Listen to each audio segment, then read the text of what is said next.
Es precisamente debido a esa inferioridad y a esta falta de desarrollo que el ánima y animus reciben tanto potencial para el ulterior desarrollo en la psique. Dado el hecho de que la persona está basada en características y valores colectivos, aquellos que es bien visto en la manera de comportarse de varones y mujeres en un determinado momento de una cultura, el potencial para llegar a ser único como individuo no reside en la persona sino en otro lugar de la psique. Mientras la conciencia del yo de un individuo permanezca identificada con la persona y se sienta una con ella, no habrá lugar para la expresión de la individualidad y para las cualidades de la personalidad ajenas a las imágenes y expectativas colectivas. El impulso para ser un individuo está suprimido o reprimido en aras de la adaptación para poder pertenecer. Lo que las características individuales pueden llegar a ser en un caso específico no puede ser determinado examinando a la persona. Puede que estén en parte incluidas en la presentación de la persona o puede que estén completamente excluidas. Esta es una regla básica que se ha confirmado una y otra vez en lo que se refiere a las cualidades individuales. Nada se puede deducir a partir de la persona. Lo único cierto es que si alguien es idéntico a su persona, sus cualidades individuales estarán asociadas al ánima. Ese es el hombre con el traje gris que toma el tren todas las mañanas para ir al trabajo y está tan estrechamente identificado con su papel colectivo que no posee personalidad alguna fuera de ese marco. Su unicidad inherente se mostrará en el ánima. Es posible que, tal vez en secreto, se sienta atraído por mujeres nada convencionales porque son portadoras de su proyección de ánima. Ellas son el retrato de su alma, son las que captan su espíritu de aventura y su osadía. Precisamente la misma regla se aplica a las mujeres cuando son colectivas y convencionales en su presentación a través de su persona. Albergan un amante secreto en su interior, a menudo inconsciente para ellas, que es cualquier cosa menos el retrato de su compañero convencional. Cuando esa figura aparece, quedan como hechizadas queriendo entregarse sin reparo alguno. No es difícil observar esta regla fundamental de la psique en el vivir de cada quien, así como aparece en innumerables novelas, óperas y películas. El resultado de un encuentro real con alguien que es portador de una proyección de ánima o animus, con frecuencia provoca la aparición en sueños de símbolos de preñez psíquica, un símbolo que apunta hacia la imagen primordial del nacimiento del héroe. El niño que está por nacer significa la individualidad que, si bien está presente, aún no es consciente. El verdadero propósito psíquico de la aventura del hombre convencional con su no convencional mujer ánima estriba en producir un niño simbólico que representa una unión de opuestos en su personalidad y por ende un símbolo del sí mismo. El encuentro del yo con el ánima o animus fue considerado por Jung como de gran riqueza potencial para el desarrollo psicológico. El encuentro con el ánima animus representa una conexión con el inconsciente incluso a nivel aún más profundo que el de la sombra. En el caso de la sombra se trata de un encuentro con aquellas porciones de la psique total que han sido desdeñadas y rechazadas, esas cualidades inferiores e indeseables. En el encuentro con el ánima animus se produce un contacto con niveles de la psique que tienen el potencial de conducir al yo hasta los confines más remotos y profundos que se pueden alcanzar. Sin embargo, para poder darle curso a esta intuición, Jung tuvo que cambiar el rumbo y reemprender la definición de la naturaleza del ánima animus. Por lo general, la sombra no conduce mucho más allá de los aspectos de la psique que han sido rechazados por la persona, a menos que ella sea la vía para un encuentro con la maldad absoluta. La estructura del anima animus, por otro lado, tiene el potencial de establecer un puente hacia el sí mismo, un alcance mucho mayor. El anima animus no puede ser simplemente lo opuesto de la persona, una suerte de reflejo negativo de las actitudes colectivas del momento. Debe estar más profundamente anclado en el inconsciente colectivo y en las estructuras del arquetipo y de la imagen arquetípica. Sus raíces deben extenderse más hacia afuera y hundirse más hacia las profundidades que la sombra. En 1921, Jung apenas comenzaba a seguirle la pista a los territorios más lejanos del inconsciente colectivo y nos vislumbra parte de lo que viene al decir.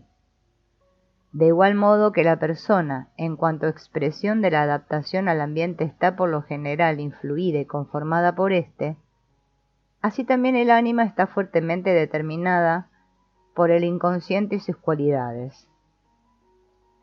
En este pasaje el concepto de ánima cambia escasamente, pero de manera muy significativa.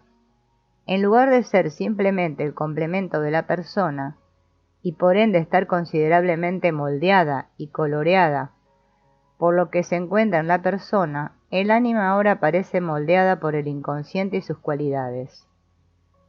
Más adelante, cuando Jung pasa a concebir el animus y el ánima como imágenes arquetípicas que adquieren su forma a partir del extremo espiritual del espectro psíquico, llega entonces a la conclusión de que el anima animus está conformado más por el arquetipo que por el consenso colectivo del momento.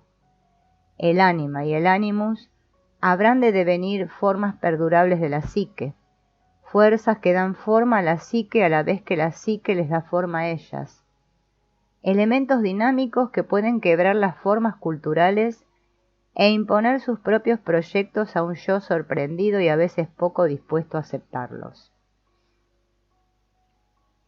Todo hombre lleva consigo la imagen eterna de la mujer, no la imagen de esta o aquella mujer en particular, sino una imagen femenina definitiva.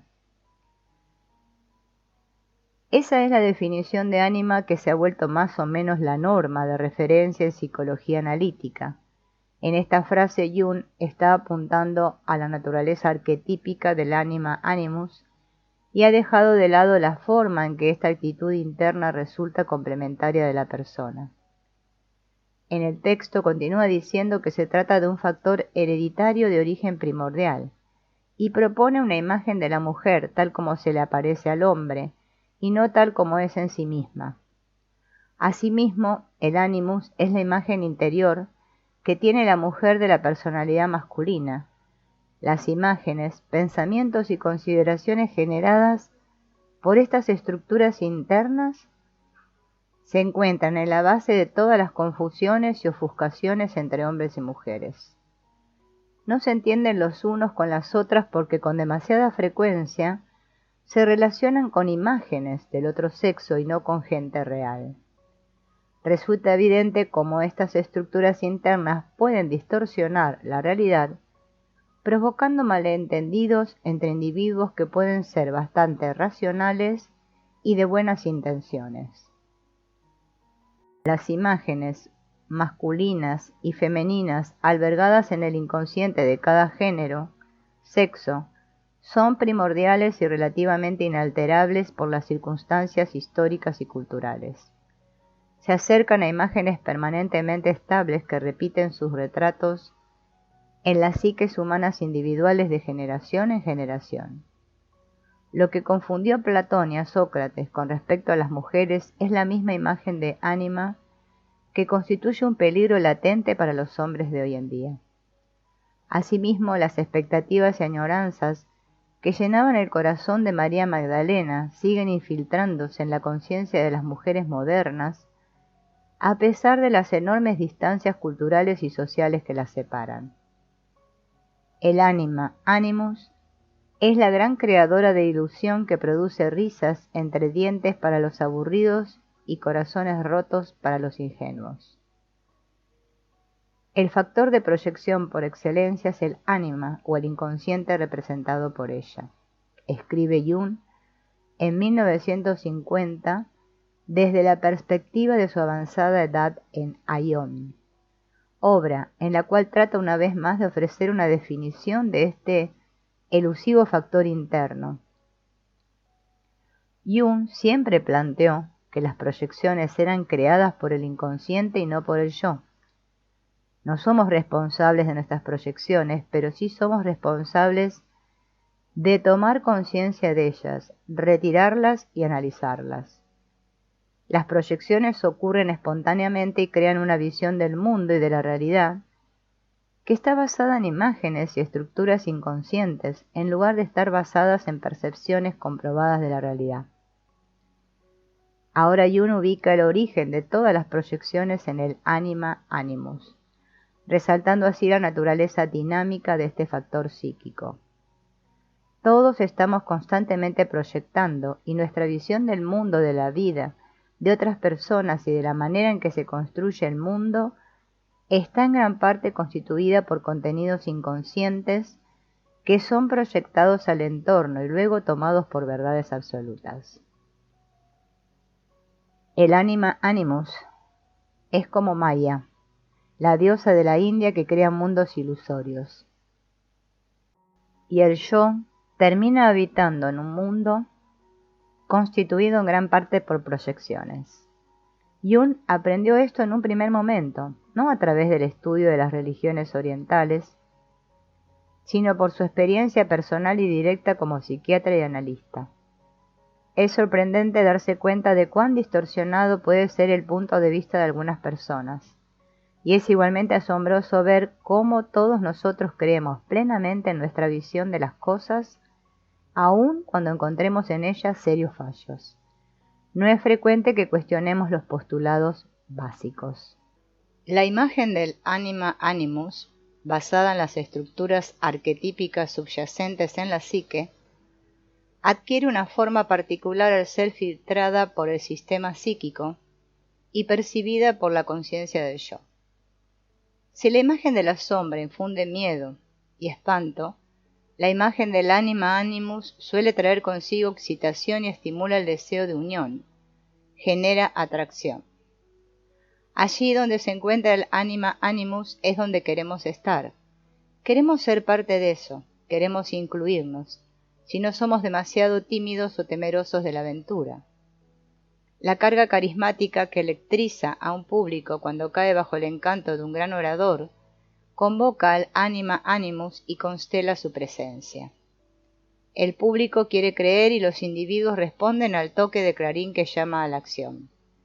Se crea una cierta percepción de la realidad y se responde con convicción al poderoso comando emocional del anima animus. El anima animus es por tanto un elemento transformador. Para los fines del desarrollo psicológico y el aumento de la conciencia, sin embargo, la acción esencial del yo consiste en entablar un proceso dialéctico con el anima animus y no engancharse de inmediato con una llamada a la acción.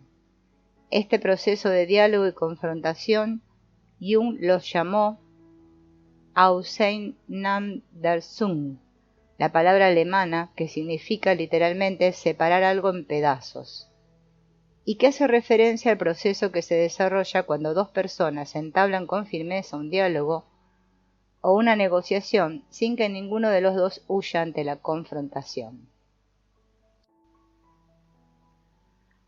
Cuando se enfrentan cara a cara y sacan lo que tienen que sacar, ya sea física o verbalmente, las discrepancias entre ambos, que en un principio se presentaban de manera burda y poco articulada, comienzan a diferenciarse.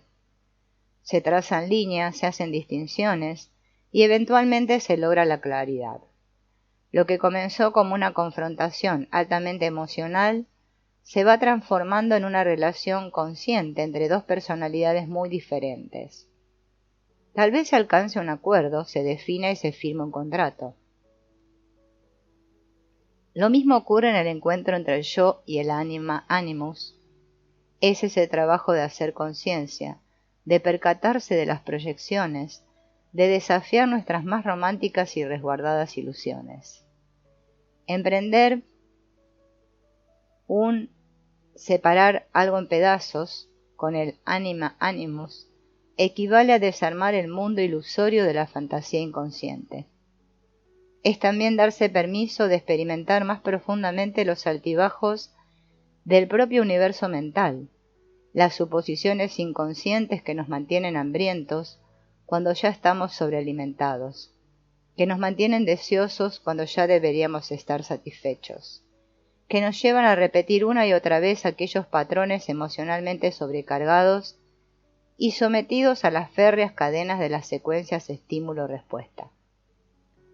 Torres y dragones, mitos y cuentos de hadas, exceso romántico y recriminaciones sarcásticas, todos forman parte del mundo construido en nuestras interioridades psíquicas por el anima animus. Lo más que podemos hacer es fingir una renuncia mientras nos aferramos con tenacidad a nuestros más preciados autoengaños y a nuestras ilusiones. Lo que de ellos, el ánima y el animus, podemos descubrir desde la conciencia es tan sutil que apenas alcanza el límite de la perceptibilidad. Solo cuando iluminamos la profundidad oscura y exploramos psicológicamente las intrincadas y extrañas vías del destino humano, se va tornando cada vez más claro cuán grande es el influjo de esos dos factores que complementan nuestra vida consciente.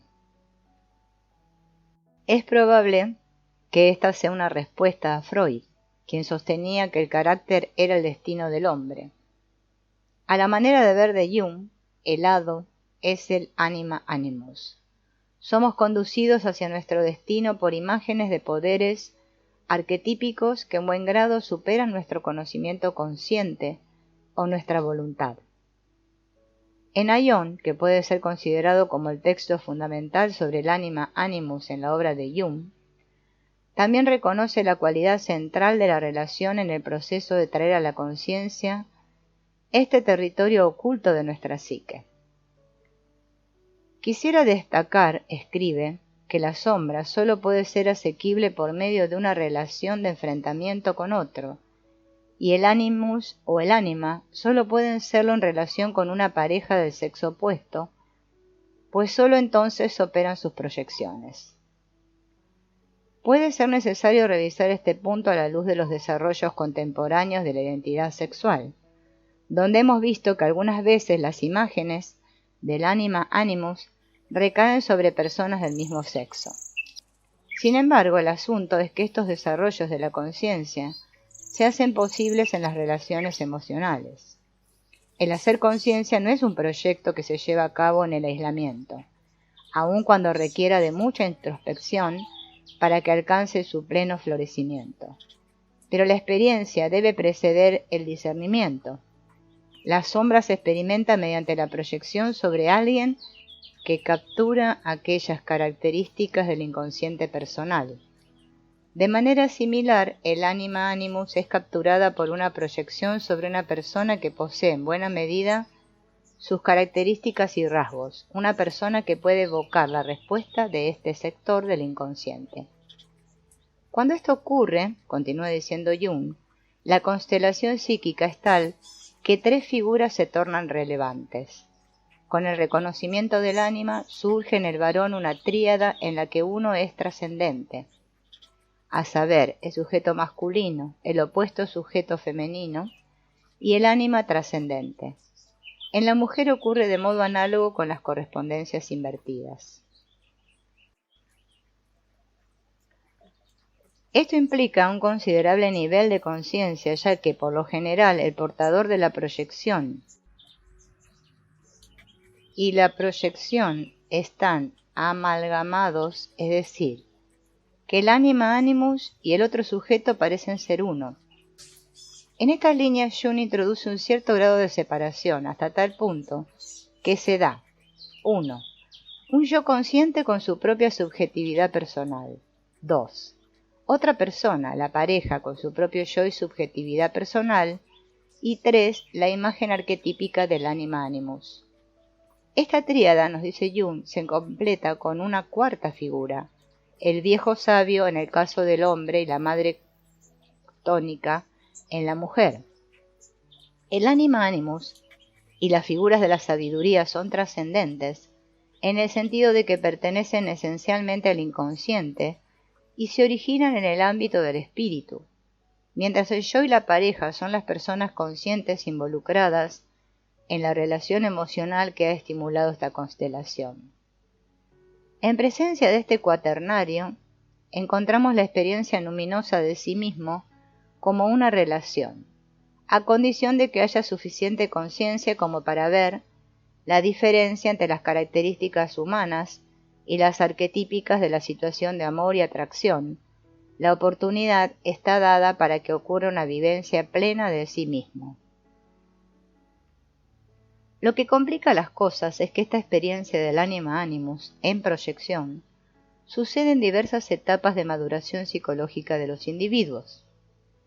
Si de fascinación y enamoramiento se trata, esto puede ocurrir en la infancia, entre padres e hijos, luego ocurre de nuevo en la adolescencia, y afortunadamente sigue ocurriendo a medida que las personas avanzan hacia la edad adulta, inclusive continúa en la vejez. Se dice que Goethe, ya avanzado en sus 70 años, susurró una oración de agradecimiento por haber podido enamorarse de una mujer joven. El anima animus es algo eternamente activo en la vida psicológica y su ausencia define la naturaleza de la depresión. Más allá de la sexualidad del cuerpo, se trata de la sexualidad de la psique. Comienza antes de que el organismo físico esté preparado para la experiencia sexual y sigue estando vibrantemente activo más allá de la capacidad del cuerpo físico de llevar a cabo los rigores del acto sexual. Sin embargo, para obtener el pleno beneficio psicológico de la experiencia del anima animus, un individuo debe haber alcanzado un nivel poco usual de conciencia. La capacidad de diferenciar entre la proyección y el que carga la proyección, entre fantasía y realidad, es de hecho bastante inusual. De modo que la realización de lo que dice Jung, ese cuaternario que constituye la constelación y la realización de los rasgos trascendentes de la experiencia, está reservada a unos pocos individuos que poseen el sutil discernimiento psicológico atribuido a los maestros del Kundalini y a otros por el mismo estilo. Para los demás, el anima animus es Maya, la creadora de ilusiones, la mistificadora, tramposa y siempre evasiva imagen de la amada inmortal. Ver a través del juego de ilusiones del anima animus, sin reconocer las figuras trascendentes que están obrando, conduce al cinismo y a la desesperación. El ánima es realmente la Belle Dame sans merci, la bella dama despiadada.